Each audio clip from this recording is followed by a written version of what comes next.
ইসলামী দলগুলো মনে করছে যে রাষ্ট্রপতি এবং প্রধানমন্ত্রীর যে ক্ষমতা রয়েছে তার মধ্যে এক ধরনের ভারসাম্য তৈরি করতে হবে।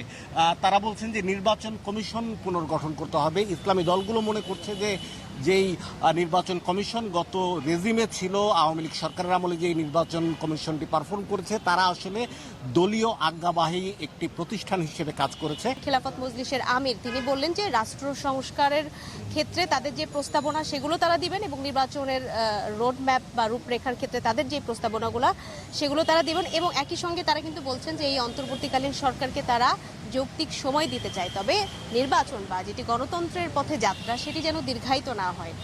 আপনার কি মনে হয়েছে? এর আগেও তো একটি সারাদিন ব্যাপী বিভিন্ন রাজনৈতিক দলের সাথে, বিশেষ করে বিএনপি, জামায়াত এবং গণতন্ত্র মঞ্চ সহ বেশ কয়েকটি ছোট দলের সঙ্গে কিন্তু বৈঠক করেছেন প্রধান উপদেষ্টা। মারুফা, আপনাকে আমি একটু সংশোধন করে দিতে চাই যেটি হচ্ছে যে ইসলামী খেলাফতে মজলিস এবং বাংলাদেশে খেলাফতে মজলিস সহ আমরা জানতে পেরেছি যে সমমনা 7টি ইসলামী দল কিন্তু এই মুহূর্তে তারাও পর্যায়ক্রমে আসবে, কিন্তু তারা এই মুহূর্তে সমমনা 7টি ইসলামিক দল ভেতরে রয়েছে এবং 7টি ইসলামিক দল একসঙ্গে হয়ে তারা প্রধান উপদেষ্টার সঙ্গে বৈঠক করছেন এবং তাদের দাবিগুলো প্রায় অভিন্ন। তারা বিভিন্ন বিষয়ে রাষ্ট্র সংস্কারের যে ঘোষণা অন্তর্বর্তীকালীন সরকারের রয়েছে সেই ঘোষণার স্বরূপটি কী হতে পারে, কোন কোন ক্ষেত্রে তারা রাষ্ট্র সংস্কার চান সেই বিষয়গুলো তারা উপস্থাপন করবেন এবং যেই বিষয়গুলো তারা উপস্থাপন করবেন বলে আমরা যে ভদ্রলোকের নাম ডক্টর আহমদ আব্দুল কাদের, যিনি খেলাফত মজলিসের যিনি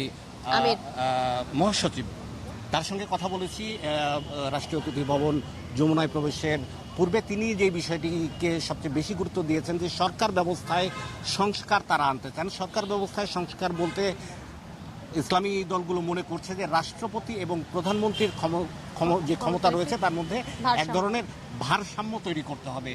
তারা বলছেন যে নির্বাচন কমিশন পুনর্গঠন করতে হবে। ইসলামী দলগুলো মনে করছে যে যেই নির্বাচন কমিশন গত রেজিমে ছিল, আওয়ামী লীগ সরকারের আমলে যে নির্বাচন কমিশনটি পারফর্ম করেছে, তারা আসলে দলীয় আজ্ঞাবাহী একটি প্রতিষ্ঠান হিসেবে কাজ করেছে।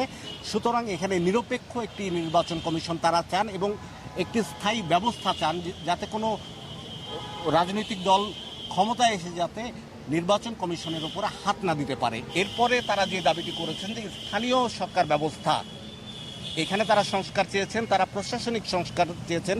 তারা বলতে চান যে গত 15 বছরে যে প্রশাসনিক পদগুলো রয়েছে সেই পদগুলোতে বিপুল পরিমাণে দলীয় কর্মীদের নিয়োগ দেওয়া হয়েছে, এটি তাদের ভাষ্য, এবং সেই দলীয় কর্মীদের কি ব্যবস্থা নেওয়া যেতে পারে বা সেখানে নতুন কোনো সংযুক্তি করা যায় কিনা সেই বিষয়গুলো নিয়ে তারা আলোচনা করবেন। তারা আলোচনা করবেন অর্থ ও ব্যাংক ব্যবস্থা সংস্কার নিয়ে। তারা দাবি করছেন যে গত 15 বছরে লক্ষ লক্ষ কোটি টাকা পাচার হয়েছে বিভিন্ন ব্যবসায়ী প্রতিষ্ঠান, ভুইফোর ব্যবসায়ী প্রতিষ্ঠান, যারা ব্যাংক ডাকাতি হয়েছে, সেই টাকাগুলো কি করে ফেরত আনা যায়। সর্বোপরি তারা বলছেন যে বাংলাদেশের যে শিক্ষা ব্যবস্থা রয়েছে সেই শিক্ষা ব্যবস্থার মধ্যেও এক ধরনের পরিবর্তন আনতে হবে এবং ইসলামী দলগুলো চায় যে বাংলাদেশের সংখ্যাগরিষ্ঠ যে এই জনগোষ্ঠী তাদের মূল্যবোধের উপর ভিত্তি করে বাংলাদেশের শিক্ষা ব্যবস্থা প্রণয়ন করা হোক এবং তাদের প্রধান যে দাবিটি যে যৌক্তিক সময়ে একটি অবাধ, নিরপেক্ষ এবং সুষ্ঠু নির্বাচন এটি কিন্তু নিশ্চিত করতে হবে যত দ্রুত